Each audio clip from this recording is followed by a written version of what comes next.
Thank you so much, Khaled, for your outstanding work in organizing this conference. Thank you to all the organizers, all the sponsors. This is such an important forum. Canada likes to see itself as safe, tolerant, and polite. That reputation is not undeserved.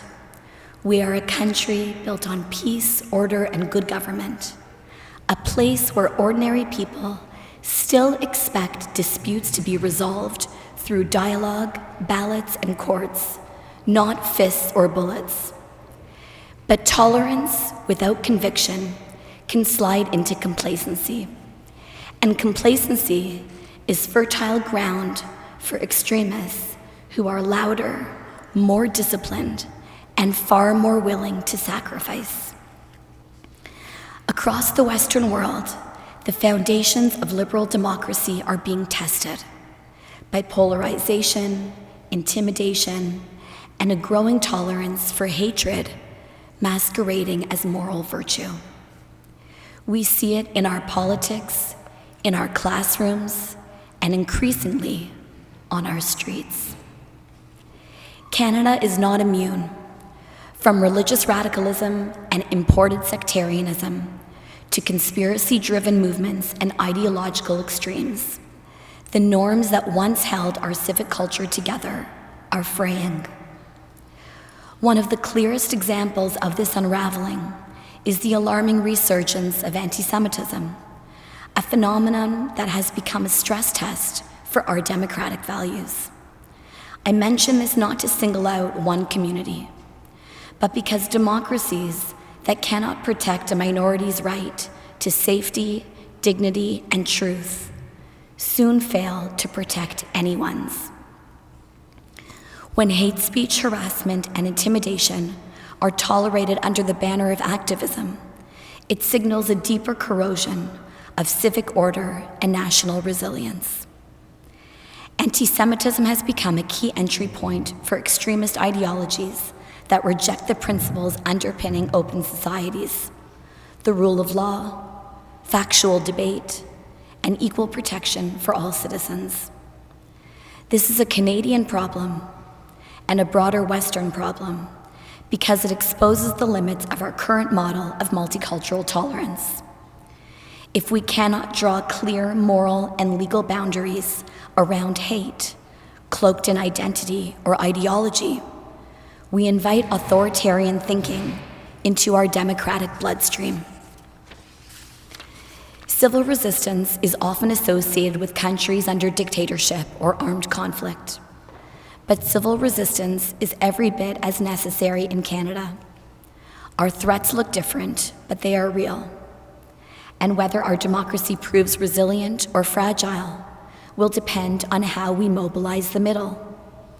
Ordinary Canadians who believe in decency, civility, and freedom, but who too often remain silent. Today's threats are subtle. They do not arrive wearing jackboots. They are unfolding through intimidation, imported ideologies, and the normalization of radical narratives online and in public life.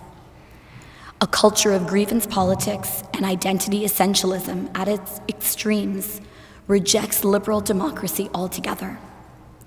Many worry that young people drawn into movements defined by moral absolutism and hatred of the West will not remain content with slogans. Some already haven't. And so how do we respond? First, strengthen civic literacy. Democracy is not self-sustaining. Canadians, all students, and all newcomers must understand what makes our system work, what threatens it, and why is it worth protecting. That begins with teaching the fundamentals, the difference between democracy and authoritarianism, how institutions like courts, legislatures, and a free press safeguard our rights, and what happens to societies that abandon the rule of law. We must be willing to say that Canadian values are good values: liberty, equality, pluralism, individual rights, and protection of minorities. No country has a perfect history, and the imperfections can be taught too. But a curriculum that focuses only on failures, without celebrating the achievements that make Canada a beacon for millions, does not build thoughtful citizens. It builds cynics.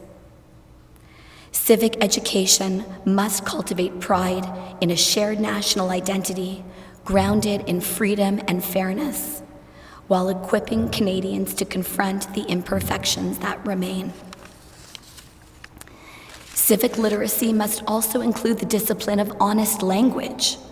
Consider how the term genocide, a term coined to describe the deliberate destruction of entire peoples, is now deployed in ways that blur rather than clarify reality.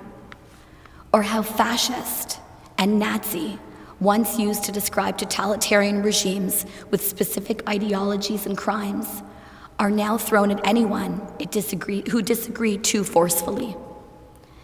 Misusing these terms doesn't expand compassion, it erodes it. It inflates every conflict into apocalypse. And once moral boundaries collapse in our language, they soon collapse in our behavior. When opponents become monsters, then ruthlessness becomes righteousness. Civil resistance begins with reclaiming the meaning of the words that shape our moral world. Second, ensure visible guardrails in public space. Extremists dominate streets and online spaces because moderates stay home. Masked intimidation outside schools, synagogues, harassment near hospitals, doxing campaigns, these behaviors almost always breach Canadian law. The issue is mostly not a lack of legislation, but a lack of consistent, impartial enforcement. Canadians must trust that if they are law-abiding, they will be protected, and extremists must know they will face consequences. Third, align public resources with democratic resilience. Canada has too often platformed or funded individuals and organizations that promote division and hate, while genuine bridge builders struggle for attention. Public money must be tied to transparency, accountability, and measurable outcomes that strengthen social cohesion. We should not subsidize the erosion of our democratic foundations. And finally, normalize civic courage. Silence in the face of intimidation is not politeness, it's surrender. Civic courage does not mean harassment or mob disruption. It means parents participating respectfully in school governance. It means neighbors standing with communities targeted by hate. It means citizens reporting wrongdoing rather than minimizing it. Small, lawful acts, when carried out by many, form a civic immune system. Immigration and diversity remain among Canada's strengths, but without integration and civic confidence, authoritarian ideologies can take root, and they have taken root. We must be unapologetic in saying that our values, democracy, equality, freedom, are better than imported authoritarian practices. These are not relics from another era. They are the moral achievements that make Canada worth choosing. Civil resistance in Canada will not look like barricades or revolution. It will look like ordinary citizens refusing to surrender public space to those who despise democracy. It will look like stronger families, more confident civic identity, responsible journalism, and policymakers who refuse to look away. Because civil resistance is not about anger, it's about courage. The courage to say that in Canada, freedom will not be surrendered quietly. The courage to defend democratic values in the face of intimidation. And the courage to recognize that ordinary citizens, the middle, have more power than they think.